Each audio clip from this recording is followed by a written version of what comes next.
Hello dear students, welcome in वेला के sense and study. Dear students, आज मैं आपको असेसमेंट वर्कशीट 6 इंग्लिश की क्लास 6 की करवाने जा रहा हूँ। ये 9 नवंबर की रहेगी और इसमें आप देख सकते हैं टोटल जो है 4 क्वेश्चन है।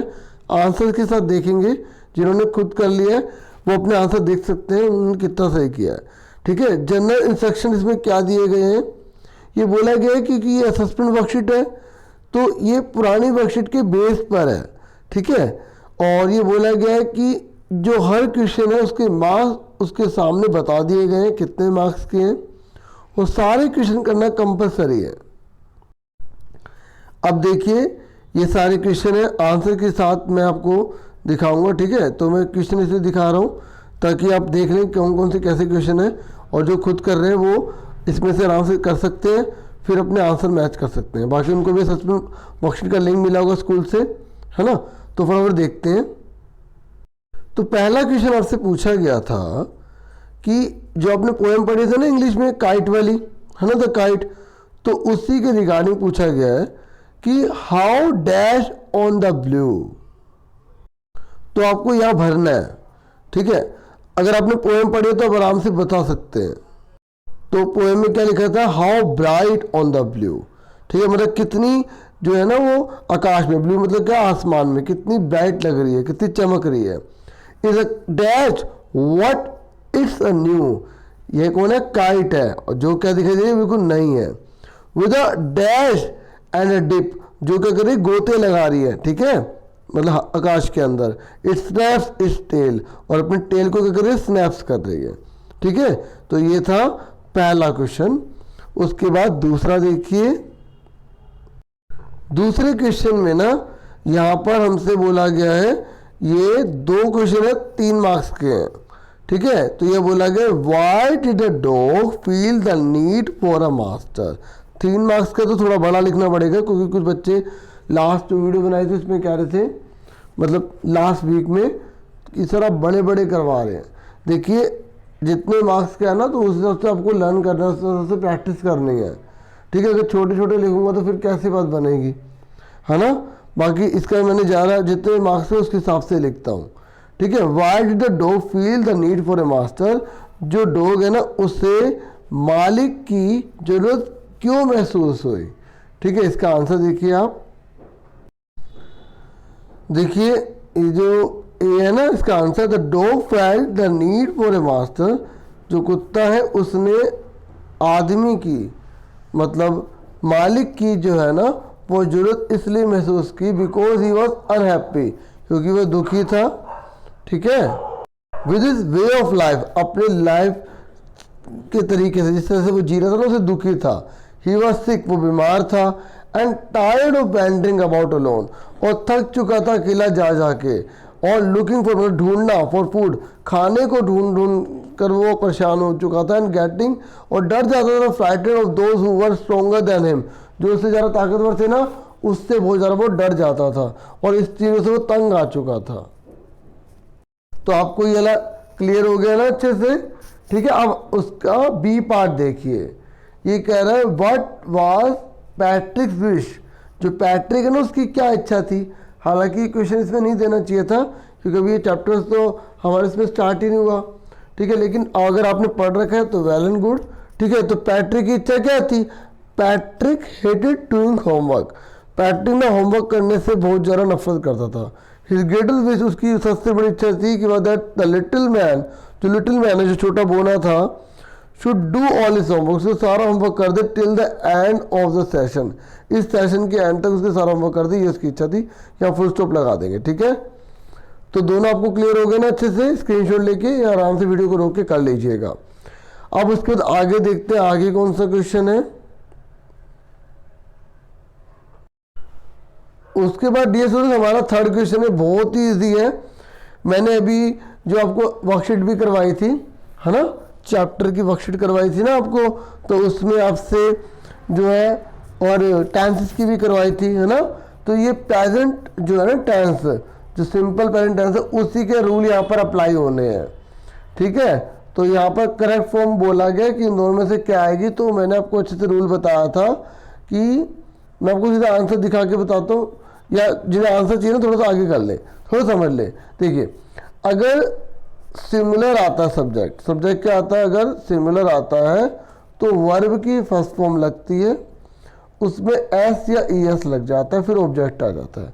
और अगर सब्जेक्ट प्लूरल है तो वर्ब की फर्स्ट फॉर्म लगेगी, ठीक है, एस या एस नहीं लगेगा और फिर ऑब्जेक्ट आ जाएगा, वर्ब की फर्स्ट फॉर्म आएगी। ये रूल था छोटा सा, ठीक है। अब आंसर देखिए समझिए, ठीक है, और बाकी आप पहले खुद गैस कर लीजिएगा यहाँ से, ठीक है। तो देखिए यहाँ पर क्या आएगा, मूव्स आएगा, क्यों आएगा, क्योंकि अर्थ क्या है, सिमिलर है, ठीक है, इसलिए एस ई एस वर्ब में लगता है, ठीक है, मूव्स हो जाएगा। उसके बाद दे गो टू स्कूल रेगुलरली, तो यहाँ पर प्लूरल है तो गो आएगा। अभी इसकी मीनिंग समझाता हूँ, ठीक है। यहाँ पे शी लिखा है ना, अब आप बोलेंगे सर यहाँ पे तो शी लिखा है, ये तो सिंगुलर है, यहाँ पर तो ईएलएल लिखना चाहिए था आपको। नहीं बच्चों, जब नेगेटिव सेंटेंस आ जाता है ना तो डू में पहले ई एस लग चुका है, अब दोबारा नहीं लगेगा, ठीक है, इसलिए आप प्ले लिखेंगे। उसके बाद वेयर डू यू लिव, तो यहाँ पे यू है ना, तो यू जो है ना वो प्लूरल में माना जाता है, तो इसलिए लिव आएगा, ठीक है, क्योंकि यू एक के साथ भी लगा सकते हैं, बहुत सारों के लिए भी लगा सकते हैं, इसलिए हम इसको प्लूरल लेते हैं, यहाँ पे लिव आएगा, ठीक है। तो यहाँ ही सिंगुलर है, ठीक है, तो यहाँ पर लेकिन सिंगुलर है, लेकिन यहाँ पे एस लगता है, लेकिन मैंने कहा नोट लगा हुआ है, क्या लगा हुआ, नोट लगा हुआ है, इसलिए डस में पहले ई एस लग चुका है, इसलिए यहाँ पे कंप्लीट का कंप्लीट आएगा। समझ में आ गया। अब एक एक के मीनिंग देख लो। The earth moves around the sun, the earth moves around the sun, मतलब धरती जो है वो सूरज का चक्कर लगाती है। बी है they go to school regularly, वे रोज स्कूल जाते हैं, वे मतलब बहुत सारे जने हैं, ठीक है, दे मतलब वे। उसके बाद नेक्स्ट है शी डजंट प्ले फुटबॉल, वह फुटबॉल नहीं खेलती है, ठीक है, समझ में आ गया, प्ले। उसके बाद नेक्स्ट है वेयर डू यू लिव, तुम कहाँ रहते हो, ठीक है, तो लिव यहाँ पर इसका मतलब क्या, रहना। फिर उसके बाद नेक्स्ट है why does he not complete his work on time, वे अपना जो काम है ना वो टाइम पर कंप्लीट क्यों नहीं करता है, ठीक है, तो इसका आंसर कंप्लीट। तो मैंने आपको समझा भी दिए, ठीक है, तो ये तीसरा भी हो गया। उसके बाद नेक्स्ट देखिए, उसके बाद हमसे फोर्थ क्वेश्चन पूछा गया, कह रहा 5 सेंटेंसेस लिखने दिवाली पर या दीपावली पर, ठीक है। तो ये कह रहे ये आपको वर्ड्स दे रखे हैं, इसका यूज आपको करना है, और यहाँ पर आप कोई से भी 5 सेंटेंसेस लिख सकते हैं, ठीक है। और ये सारे के सारे वर्ड यूज करना जरूरी नहीं है, ठीक है, कोई से भी आप यूज करके 5 सेंटेंस कीजिएगा, ठीक है, और एक ही सेंटेंस में एक से ज़्यादा वर्ड भी यूज हो सकते हैं। आप आंसर देखिए। एक बात और, जब आप ये क्वेश्चन लिखेंगे तो ये बॉक्सेस के अंदर ये जो आपको दे रखे ना वर्ड, ये लिखना जरूरी नहीं है, ठीक है, बॉक्सेस बनाना जरूरी नहीं है, सीधा आप यहाँ पे क्वेश्चन लिखिए और ये आंसर लिख दीजिएगा, ठीक है।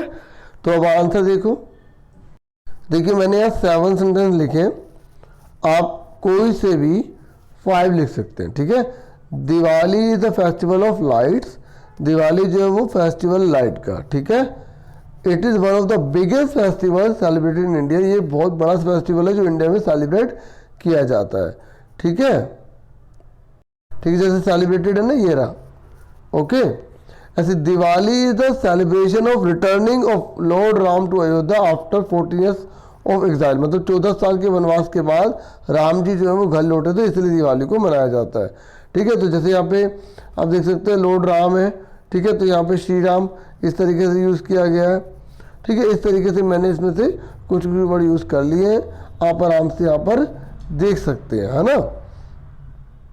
उसके बाद we light candles and decorate our home with rangoli, हम अपने घर में कैंडल जलाते हैं और डेकोरेट करते हैं अपने घर को रंगोली से, ठीक है। तो यहाँ पे जैसे आप देख सकते हैं कैंडल्स यूज़ किया गया है, ठीक है। ऐसे आप यहाँ पे कैंडल्स, दिया, बहुत सारी चीज़ें अपनी नजर से भी देख सकते हैं, नहीं तो आप ये भी नोट कर सकते हैं।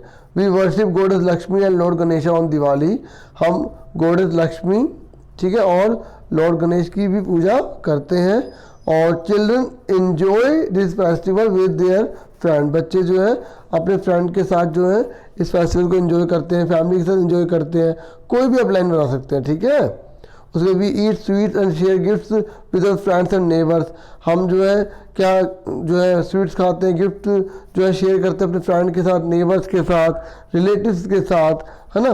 तो इस तरीके से मैंने 7 सेंटेंसेस लिखे हैं, आपको केवल 5 लिखने हैं। तो पूरी वर्कशीट कंप्लीट हो गई असेसमेंट की, मुझे पूरी उम्मीद आपको समझ में आ गई होगी। बाकी मैंने हिंदी की बना दी थी, आपने वो भी देखी होगी। ठीक है। तो नहीं तो आप चैनल पर जाके देख सकते हैं, आपको डिस्क्रिप्शन मिल जाएगा, नहीं तो लास्ट में जिस तरीके के वो आते हैं ना बॉक्सेस बने हुए, तो वो भी आप वहाँ से भी क्लिक करके देख सकते हैं, प्लेलिस्ट अगर आ जाती है उसमें तो। ठीक है, तो आपसे फिर मिलेंगे एक नेक्स्ट वीडियो में। अपना पूरा ध्यान रखना, वीडियो को प्लीज़ जरूर लाइक करना। ठीक है, ये एक सपोर्ट होता है कि हम आपके साथ हैं। ठीक है, और लाइक करने के साथ साथ अगर आप चैनल पर न्यू हैं तो प्लीज़ चैनल को सब्सक्राइब भी कीजिएगा। ठीक है, thank you for watching and listening carefully. Take care yourself dear students.